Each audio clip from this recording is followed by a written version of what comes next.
Hey everyone, in this video I shall be taking the digestion and absorption chapter. So yeah, let's understand the topic. आज का topic है pancreas. तो pancreas का position क्या है, तो पैनक्रियाज कहाँ प्रेजेंट होता है ये आज हम लोग पढ़ेंगे। तो पैनक्रियाज का पोजीशन क्या है आप लोग को पता हो तो बताएं। पैनक्रियाज प्रेजेंट होता है between the limbs of C shaped duodenum के बीच में, दोनों के बीच में प्रेजेंट होता है पैनक्रियाज। जैसे इस टाइप का कुछ सी सेप्ड ड्यूडनम होता है ना, तो सी सेप्ड ड्यूडनम हो गया, तो इसके बीच में कुछ प्रेजेंट होता है इस तरीके से pancreas. This is the pancreas. So या कहाँ प्रेजेंट होता है, it is present between the limb of C-shape duodenum। समझ आई बात। सो ये बीच में प्रेजेंट होता है सी शेप लिम्ब का कहने का मतलब क्या हुआ, बहुत लोग नहीं समझ पाते हैं कि लिम्ब के कहने का मतलब हुआ ये दोनों के बीच में सी सेप ड्यूडनम हुआ, इसके बीच में कहीं प्रेजेंट होता है, इस दोनों के बीच में, उसी को लिम्ब कहते हैं। और ये पैनक्रियाज है सो कैसा ग्लैंड है, एक्सोक्राइन है, इंडोक्राइन है या हेट्रोक्राइन है। तो पैनक्रियाज है सो हेट्रोक्राइन ग्लैंड है। It is a heterocrine gland. अब बताइए हेट्रोक्राइन ग्लैंड किसको कहेंगे। हेट्रोक्राइन ग्लैंड कहते हैं जो एक्सोक्राइन और इंडोक्राइन के मिला के बनता है, उसे हेट्रोक्राइन ग्लैंड कहते हैं। अब हेट्रोक्राइन ग्लैंड है सो कितने पार्ट का हो जाएगा, एक्सोक्राइन और किससे मिला के बनता है, इंडोक्राइन। हेट्रोक्राइन ग्लैंड एक्सोक्राइन और इंडोक्राइन ग्लैंड को मिला करके बनता है, उसी को कहते हैं हेट्रोक्राइन ग्लैंड। सो एक्सोक्राइन ग्लैंड को और क्या के नाम से जानते हैं, तो इसे एसिनी के नाम से जानते हैं। और ये रिलीज क्या करता है, ये रिलीज करता है पैनक्रिएटिक जूस। तो रिलीज पैनक्रिएटिक जूस।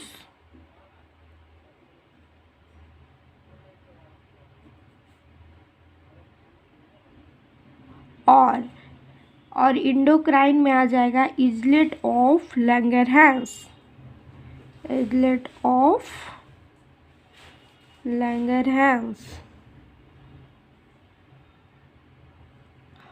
और ये इजलेट ऑफ लैंगरहैंस क्या रिलीज करता है, तो रिलीज करता है हार्मोन्स। ओके, अब हम लोग पढ़ते हैं पैनक्रिएटिक जूस का कॉम्पोजिशन क्या है और इजलेट ऑफ लैंगरहैंस कितने टाइप का होता है, ये पढ़ना तो ज़रूरी है। तो बताइए पैनक्रिएटिक जूस, अभी हम लोग पढ़ेंगे पैनक्रिएटिक जूस। तो बताइए कि इसके कॉम्पोजिशन क्या होता है। सबसे पहले तो बताइए कि कंप्लीट डाइजेस्टिव जूस है कि नहीं, तो यस ये कंप्लीट डाइजेस्टिव जूस है। It is a complete digestive juice.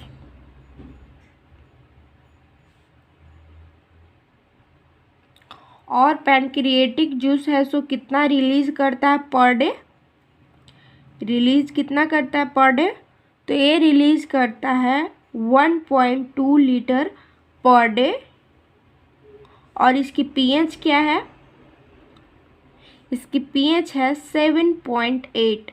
Stomach की पीएच याद है ना कितना होता है, तो उसी तरह से पेनक्रिएटिक जूस की पीएच है 7.8। और देख लेते हैं कि इसकी कॉम्पोजिशन क्या है। कंपोजिशन, तो इसमें प्रोटीन डाइजेस्टिव एंजाइम मिलती है, प्रोटीन डाइजेस्टिव एंजाइम,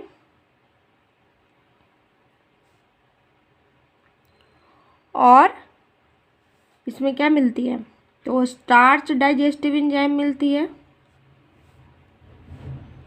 और क्या मिलती है, और इसमें मिलती है fat digestive enzyme and nucleic acid digestive enzyme, nucleic acid digestive enzyme. अब हम लोग देख लेते हैं कि इजलेट ऑफ लैंगरहैंस कितने टाइप का होता है। इजलेट ऑफ लैंगरहैंस कितने टाइप का होता है, तो इजलेट ऑफ लैंगरहैंस 3 टाइप का होता है। कितने टाइप का होता है, 3 टाइप का होता है। फर्स्ट होता है अल्फा सेल्स, सेकंड होता है बीटा सेल्स, और थर्ड होता है गामा सेल्स। तो फर्स्ट हो गया अल्फा सेल्स, सेकंड हो गया बीटा सेल्स, और थर्ड हो गया गामा, और थर्ड हो गया गामा सेल्स। तो अल्फा सेल्स रिलीज क्या करता है, बीटा सेल्स क्या रिलीज करता है, और गामा सेल क्या रिलीज करता है। आप लोग किसी को पता हो तो कमेंट बॉक्स में बताओ। सबसे पहले तो अल्फा सेल्स रिलीज करता है, रिलीज ग्लूकागोन हार्मोन। क्या रिलीज करता है, ग्लूकागोन हार्मोन। अभी बताया ना कि islet of Langerhans release hormones, islet of Langerhans release hormones. तो यहाँ पे अल्फा सेल्स, बीटा सेल्स और गामा सेल्स भी हार्मोन्स ही रिलीज करेंगे। तो ये कौन सा हार्मोन रिलीज करते हैं अल्फा सेल्स, तो ये रिलीज करते हैं ग्लूकागोन हार्मोन। और ग्लूकागोन हार्मोन बॉडी में करता क्या है, तो ये हमारे ब्लड ग्लूकोज लेवल को बढ़ाता है। तो इंक्रीज ब्लड ग्लूकोज लेवल, और इंक्रीज ब्लड ग्लूकोज लेवल को कहते क्या हैं, तो इसे कहते हैं हाइपरग्लाइसेमिया। हाइपरग्लाइसेमिया। और बताओ कि हमारे बॉडी में हाइपरग्लाइसेमिया होता कैसे है, तो ग्लाइकोजेन को ग्लूकोज में कन्वर्ट करता है, ग्लाइकोजेन को ग्लूकोज में कन्वर्ट कर देता है। और इस प्रोसेस को क्या कहेंगे, glycogen converts into glucose and its process is known as glycogenolysis. क्या कहेंगे इस प्रोसेस को, तो इस प्रोसेस को कहेंगे ग्लाइकोजिनोलाइसिस। ओके, अब हम लोग पढ़ते हैं beta cells. Beta sales release क्या करेगा, बीटा सेल्स रिलीज क्या करेगा, तो बीटा सेल्स रिलीज करता है इंसुलिन हार्मोन, इंसुलिन हार्मोन। और ये क्या करेगा बॉडी में, इंसुलिन हार्मोन क्या करेगा हमारे बॉडी में, तो ये ब्लड ग्लूकोज लेवल को डिक्रीज कर देगा, डिक्रीज ब्लड ग्लूकोज लेवल। और डिक्रीज ब्लड ग्लूकोज लेवल का नाम क्या है, तो इसको कहेंगे हाइपोग्लाइसेमिया, हाइपोग्लाइसेमिया। और हाइपोग्लाइसेमिया करता क्या है, हाइपोग्लाइसेमिया होता कैसे है बताइए, तो ये क्या करता है कि इंक्रीज करता है परमेबिलिटी ऑफ हेपेटोसाइट्स और स्केलेटल मसल्स को इंक्रीज कर देता है उसका परमेबिलिटी। तो ये क्या करता है, increase permeability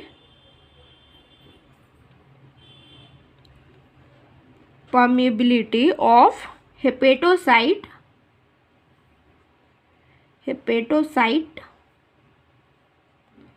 and skeletal muscles for glucose. एक ग्लूकोज के चलते परमेबिलिटी को इंक्रीज कर देता है हेपेटोसाइट और स्केलेटल मसल्स में। और हेपेटोसाइट्स किसको कहते हैं? हेपेटोसाइट से आप क्या समझते हो? लीवर की सेल को ही कहते हैं हेपेटोसाइट। तो समझ गए हेपेटोसाइट किसको कहते हैं। अब हम लोग पढ़ेंगे गामा सेल्स रिलीज क्या करता है। तो गामा सेल्स रिलीज सोमैटोस्टैटिन।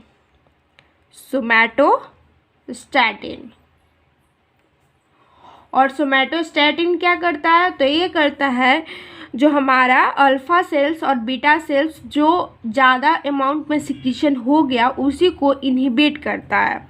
तो inhibit secretion of alpha cells and beta cells. तो समझ आ गया कि क्या क्या प्रोसेस है, इजलेट ऑफ लैंगरहैंस कितने टाइप का होता है। तो ये 3 टाइप का होता है, अल्फा सेल्स, बीटा सेल्स और गामा सेल्स। और यहाँ पे आप लोग इसका क्या प्रोसेस है, कौन सा हार्मोन्स रिलीज करता है, वो सारे कंफर्म हो गए होंगे। सो अब हम लोग पढ़ेंगे लीवर बॉडी का सबसे इम्पॉर्टेंट टुकड़ा होता है, जिसे मम्मा पापा कहते हैं, हाँ मेरा जिगर का टुकड़ा बेटा। तो यस, वो जिगर का टुकड़ा लीवर होता है, ना कि हार्ट होता है। तो जिगर का टुकड़ा आज के पास चेंज करना है, हमारा हार्ट नहीं है, हमारा लीवर है। तो हमारा लीवर हो गया जिगर का टुकड़ा। तो ये सबसे बड़ा एक जो क्राइन ग्लैंड है हमारे बॉडी में, it is largest endocrine gland of the body. It is largest एक जो क्राइन ग्लैंड ऑफ बॉडी। ओके, और इसकी लीवर की है सो कितना वेट होती है, वेट ऑफ लीवर। तो इसकी वेट एवरेज एडल्ट में होती है 1.5 kg। मीन्स जो व्यक्ति ड्रिंक नहीं करते उसका वेट होता है 1.5 kg, बट जो ड्रिंक करते हैं उनका वेट बढ़ जाता है, क्योंकि ड्रिंक में होता है अल्कोहल। जब आप अल्कोहल पियोगे तो इथेनॉल तो लीवर में जाएगा ही और एल्डिहाइड में कन्वर्ट हो जाएगा, और एल्डिहाइड हमेशा एडिपोजिनेसिस मीन्स फैट को इंड्यूस करता है। तो अगर आप दुबले पतले बच्चे को बोल दोगे कि ड्रिंक पियो, तो हाँ वो ड्रिंक पी करके मोटा हो सकता है, बट सबसे ज़्यादा उसका इफ़ेक्ट पड़ेगा बॉडी में, तो लीवर में इफ़ेक्ट पड़ेगा, उसे भी वेट में इंक्रीज कर देगा बॉडी के साथ साथ। तो अल्कोहल बिल्कुल टच मत करना। और इसकी लीवर की है सो पोजीशन क्या होती है, लीवर की पोजीशन क्या होती है? तो ये होता है upper right side just below the diaphragm. Upper right side just below the diaphragm.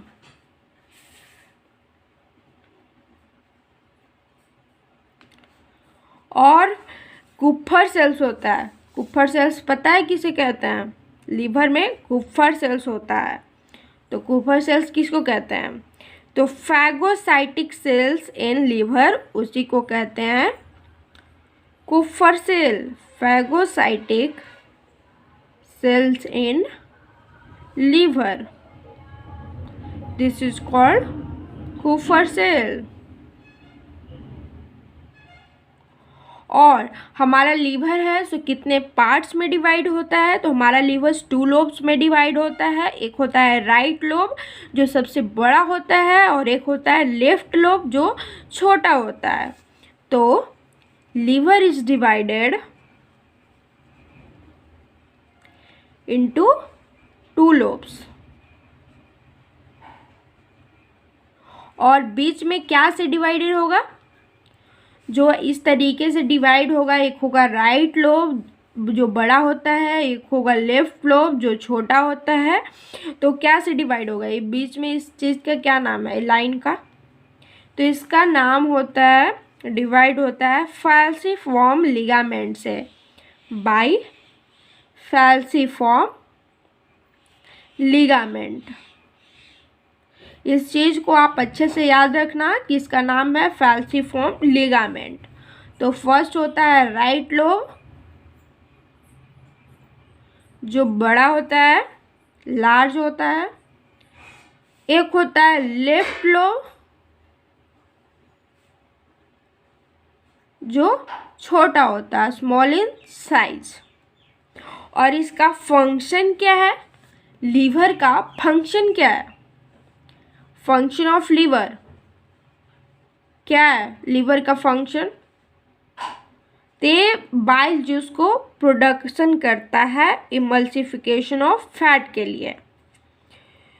तो production of bile juice for emulsification of fat.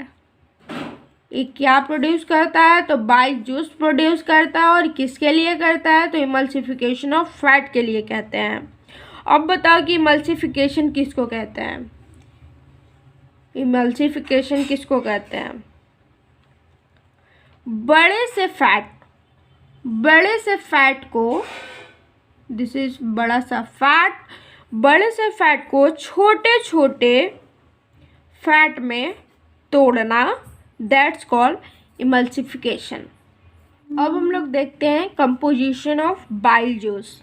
तो ये कितना पर डे रिलीज करता है, बाइल जूस पर डेली कितना रिलीज करता है, तो 500 से 600 मिलीलीटर पर डे रिलीज करता है. और इसकी पीएच क्या होती है, इसकी पीएच होती है 7.8. और इसमें क्या होता है, तो 95% तो वाटर होती है, बाकी 5% में आ जाते हैं. 5% में आ जाता है कोलेस्ट्रॉल, लेसिथिन और बहुत सारे. तो 5% कोलेस्ट्रॉल और क्या आता है, तो लेसिथिन आता है. लेसिथिन को फॉस्फोलिपिड के नाम से भी जानते हैं, फॉस्फोलिपिड. और फॉस्फोलिपिड लिपिड, यस फॉस्फोलिपिड. और इसमें होते हैं बाइल सॉल्ट. तो बाइल सॉल्ट का नाम क्या क्या है, तो हो गया इनऑर्गेनिक सॉल्ट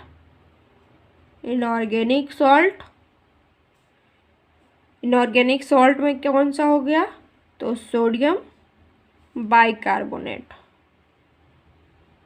तो सोडियम बाइकार्बोनेट का फंक्शन क्या है, सोडियम बाइकार्बोनेट का फंक्शन है ये मेंटेन करता है अल्कलाइन पीएच ऑफ ड्यूडेनम. तो सोडियम बाइकार्बोनेट का फंक्शन है maintain alkaline pH of duodenum.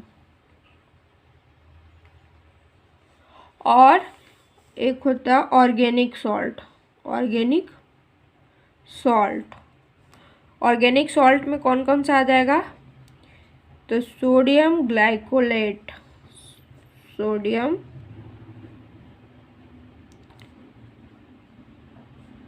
ग्लाइकोचुलेट। और कौन सा आता है? सोडियम टैरोचुलेट। सोडियम टैरोचुलेट। तो ये सोडियम टैरोचुलेट के काम क्या है? तो ये हेल्प करता है इमल्सिफिकेशन ऑफ फैट में। और इमल्सिफिकेशन का मतलब आप बताओ। इमल्सिफिकेशन मतलब मैंने बताया था बड़े से फैट को छोटे छोटे फैट में तोड़ना, दैट्स कॉल्ड इमल्सिफिकेशन। तो ये क्या करता है? इमल्सिफिकेशन ऑफ फैट में हेल्प करता है। Help in emulsification of fat. और इसमें क्या होता है? कंपोजिशन ऑफ बाइल जूस में और क्या होता है? तो इसमें होता है बाइल पिगमेंट। Bile pigment. और बाइल पिगमेंट कौन कौन सा होता है? बिलिरुबिन। बिलिरुबिन जो येलो कलर का होता है, येलो इन कलर। और एक होता है बिलीवर्डिन। बिलीवर्डिन जो ग्रीन कलर का होता है।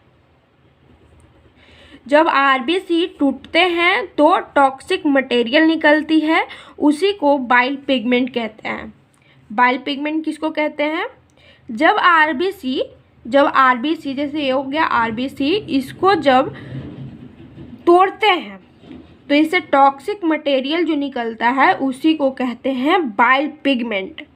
जैसे बाइल पिगमेंट में क्या कौन कौन सा आ गया? तो बिलीरुबिन आ गया और बिलीवर्डिन आ गया। बिलीरुबिन येलो कलर का होता है और बिलीवर्डिन ग्रीन कलर का होता है। इसी वजह से फीकल मैटर और यूरिन की कलर येलो होती है। मान लो यदि ये नहीं निकलते या नहीं निकल पाते तो ये पूरी बॉडी में फैल जाती है और जॉन्टिस हो जाती है। तो इसका निकलना बहुत ज़रूरी है। और कौन कौन सा कंपोजिशन होता है? तो इंजाइम्स कहीं भी आप नहीं देखे, मैंने कहीं भी इंजाइम्स के नहीं लिखी है। तो इंजाइम्स इसमें एब्सेंट होता है। Enzymes are absent in bile juice. इसमें इंजाइम्स एब्सेंट होता है। सो या that's it for today. Hope you understand the topic and clear your doubts.